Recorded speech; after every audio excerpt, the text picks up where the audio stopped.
ನಮಸ್ತೆ. ನಾನಿವತ್ತು ಹುಗ್ಗಿ ಮಾಡ್ತಾಯಿದ್ದೀನಿ. ಹುಗ್ಗಿಯಲ್ಲಿ ಗೋಧಿ ಹುಗ್ಗಿ ಮತ್ತು ಸದಕಿನ ಅಕ್ಕಿ ಹುಗ್ಗಿ ಕೂಡ ಮಾಡ್ತಾರೆ. ನಾನಿವತ್ತು ಸದಕಿನ ಅಕ್ಕಿ ಹುಗ್ಗಿ ಮಾಡ್ತಾಯಿದ್ದೀನಿ.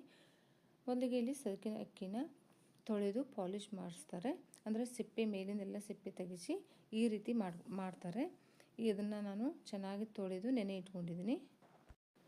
ನಮ್ಮನೆಯಲ್ಲಿ ಬೆಳಗಿನ ಜಾವ 3 ಗಂಟೆಗೆಲ್ಲ ಎದ್ದು ಒಲೆ ಮೇಲೆ ಕುದಿಲಿಕ್ಕೆ ಇಟ್ಕೊಂಡ್ಬಿಡ್ತಿದ್ರು. ಬೆಳಗಾಗೋಷ್ಟರಲ್ಲಿ ಚೆನ್ನಾಗಿ ಕುದೀತಿತ್ತು. ಈಗ ಕುಕ್ಕರಲ್ಲಿ ಇಡೋದ್ರಿಂದ ರಾತ್ರಿನೇ ನೆನೆ ಇಟ್ಕೋತಾ ಇದ್ದೀನಿ. ಸದಕಿನ ಅಕ್ಕಿ ನೆನೆ ಇಟ್ಕೋದ್ರಿಂದ ಕುಕ್ಕರಲ್ಲಿ ಬೇಗನೆ ಕುದಿಯುತ್ತೆ. ನೀವು ಒಲೆ ಮೇಲೆ ಕೂಡ ಮಾಡ್ಕೋಬೋದು, ಅದು ಕೂಡ ನಡೆಯುತ್ತೆ. ಸದಕಿನ ಅಕ್ಕಿನ ನಾನು ಸಾಂಬಾರು ಬೌಲಲ್ಲಿ 1 ಕಪ್ಪಿನಷ್ಟು ತೊಗೊಂಡಿದ್ದೀನಿ. ನಾನಿಲ್ಲಿ 4 ಕಪ್ಪಿನಷ್ಟು ನೀರನ್ನು ಹಾಕೋತಾ ಇದ್ದೀನಿ. ತುಂಬ ಹಳೆಯದಾದರೆ ಏನು ಮಾಡಿ ಸ್ವಲ್ಪ ಜಾಸ್ತಿ ಹಾಕ್ಕೊಳ್ಳಿ. ಇಲ್ಲ ನೀವು ಫ್ರೆಶ್ ಆಗಿ 1-2 ತಿಂಗಳು ಇಷ್ಟರಲ್ಲೇ ಮಾಡ್ಕೊಂಡಿದ್ರೆ ಸ್ವಲ್ಪ ನೀರು ಕಡಿಮೆ ಹಿಡಿಯುತ್ತೆ, ಕಡಿಮೆ ಹಾಕ್ಕೊಳ್ಳಿ.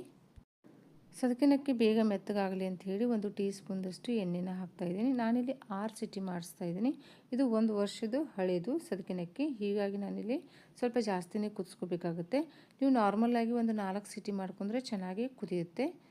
ಇನ್ನು ಯಾರೆಲ್ಲ ನನ್ನ ಚಾನಲ್ಗೆ ಸಬ್ಸ್ಕ್ರೈಬ್ ಮಾಡದೆ ನೋಡ್ತಾ ಇದ್ದೀರಾ, ಪ್ಲೀಸ್ ನನ್ನ ಚಾನಲ್ಗೆ ಸಬ್ಸ್ಕ್ರೈಬ್ ಮಾಡಿ, ಲೈಕ್ ಮಾಡಿ, ಶೇರ್ ಮಾಡಿ.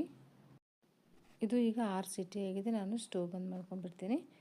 ನೋಡಿ, ಇದು ಪರ್ಫೆಕ್ಟಾಗಿ ಬಂದಿದೆ. ಜಾಸ್ತಿ ನೀರು ಕೂಡ ಆಗಿಲ್ಲ, ಮೆತ್ತಗೂ ಕೂಡ ಆಗಿದೆ. ಈ ರೀತಿ ಬರಬೇಕು ನಿಮಗೆ.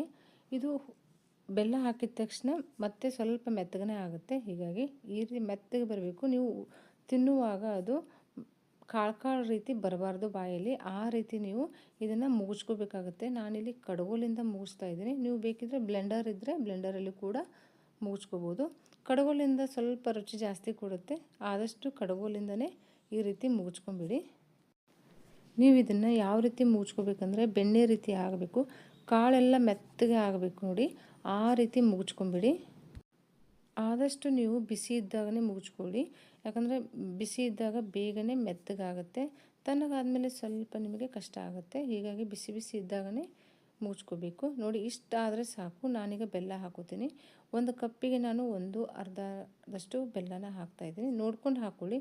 ನಿಮಗೆ ಸ್ವೀಟ್ ಜಾಸ್ತಿ ಬೇಕು ಅನ್ನೋರು ಬೆಲ್ಲನ ಜಾಸ್ತಿ ಹಾಕ್ಕೊಳ್ಳಿ. ಇಲ್ಲ ನಾವು ಮೀಡಿಯಮ್ ತಿನ್ನೋರಿದ್ದರೆ ಸ್ವಲ್ಪ ಕಡಿಮೆ ಹಾಕ್ಕೊಳ್ಳಿ, ನಡೆಯುತ್ತೆ.